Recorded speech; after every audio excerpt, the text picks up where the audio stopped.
Okay, girls, we're on lesson 6 today, and we are continuing to talk about the results of the Ulster Plantation.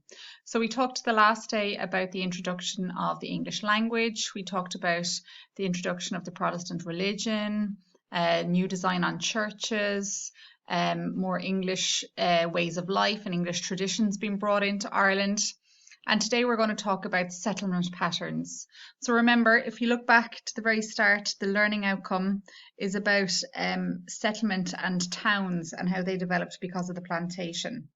So today, girls, we're going to look at some of these towns and how these plantation towns were different. And we're also going to talk about some of the plantation landlords that came over. So once they had settled in, they became landlords. They rented out pieces of land to the native Irish people, and those Irish farmers then paid rent to the Scottish and English settlers. Okay, so the heading of your of this lesson is Results of the Ulster Plantation Settlement Patterns. So you can write that in your copies. And in your books, it is page 139 and a little bit then on page 140. So you can read those 2 pages as well. Okay, so guys, if you look at the little diagram there on the right-hand side, the little drawing, okay, this is a plan of one of these new settlement towns. Okay, so you can see that there's a town wall around it. Okay, you can see that it's built by water. Can you think why they might have built the towns close to the sea or close to a river? Okay, so the Irish mainly had been rural dwellers. So the native Irish had been country folk. They didn't live in towns. But when the settlers came, they built towns throughout Ulster. Okay, so these English and Scottish settlers built new towns.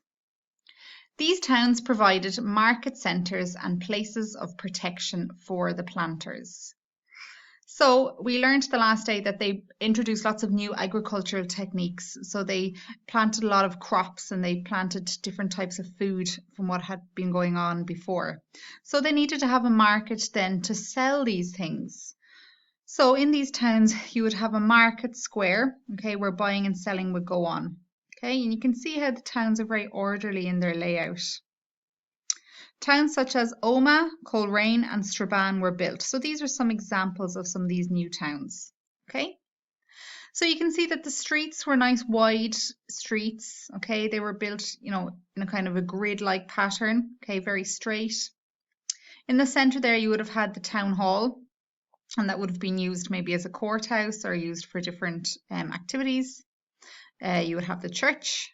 Okay, so remember this would have been a Protestant church, maybe Church of England or Presbyterian. And then you would have had the different people living in the towns as well. So different traders, different people involved in jobs such as the blacksmith or the shoemaker or, you know, different types of crafts that would go on. And then you would have the wall around it for protection against attack. Okay, so girls, you can take down that slide for me there, please.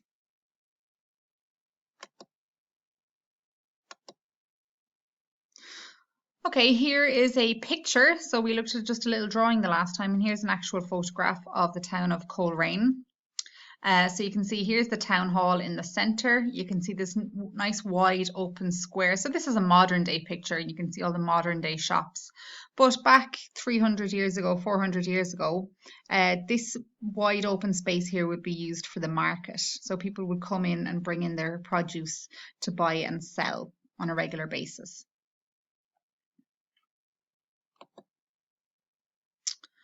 Okay, so the plantation town then, we've already said, it had a central square or diamond. So sometimes it was in a square shape, sometimes it was in a diamond shape. It was surrounded by walls. It had a courthouse. It had a Protestant church. It had a jail. That's the old spelling for jail. Today we spell it J-A-I-L, but this is the old spelling. And wide, straight streets. Okay, so you can take that down there as well. So these towns can be seen all around Ulster, these plantation towns. And there are other parts of Ireland as well that has plantation towns apart from Ulster. Remember, there was 2 other failed plantations before this. There was the Leash Offaly plantation and there was the Munster Plantation. So if any of you ever been to Youghal in County Cork, Youghal is a plantation town, and it has a similar kind of town hall with a square, and it has the remains of some town walls as well. So those were all plantation towns built by the British settlers. Now, as well as in the towns, you also had landlords living in the countryside. So remember, these settlers were given plots of land, either 1,000 acres, 1,500 acres, or 2,000 acres. So these were very big plots of land. And obviously, one person cannot manage all of that land by himself. So he would rent out subplots. He would rent out smaller plots to other tenants. Okay, so some of the Irish farmers would rent land off of these landlords. Now, the landlords were very rich, okay, or a lot richer than the native Irish anyway. So they would build these beautiful large homes, okay, so on their estate, and with massive land surrounding it, okay. And they would also build, sometimes they would build their own small towns. So a landlord might be responsible for building a small town on his estate. And in that town, he would own most of the houses and the shops. So again, he's getting rent then. The people who are living in those shops and houses, and the people doing the different activities in the shops, they would pay their rent to the landlord. They built these large, elegant houses, and they were the main employers in the area. Okay, so most people who were working for the landlord. They also ran the local courthouses. Okay, so they were not only landowners, but they were also responsible for some of the legal system in the towns. So they were extremely important people, and they basically ran these settlements. So you can imagine there's going to be a resentment then, girls. You had all of these English and Scottish people coming over, being given all of this land, and now they are the ones holding all the power, and the native Irish people then have to answer to them. Okay, they get their jobs from them, they get their land from them, they have to follow their rules, they have to speak their language. So you can imagine then that it did lead to a lot of kind of mistrust between the two groups and resentment. So girls, you can just take down that slide there for me as well.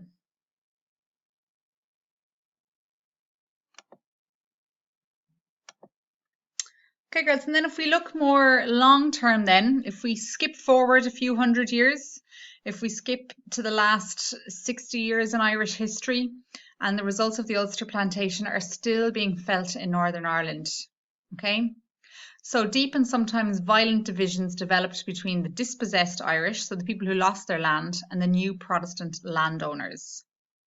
This has contributed to divisions and unrest in Northern Ireland up until the present time. So guys, you don't need to take down this slide because we're going to be coming back to this in a couple of lessons.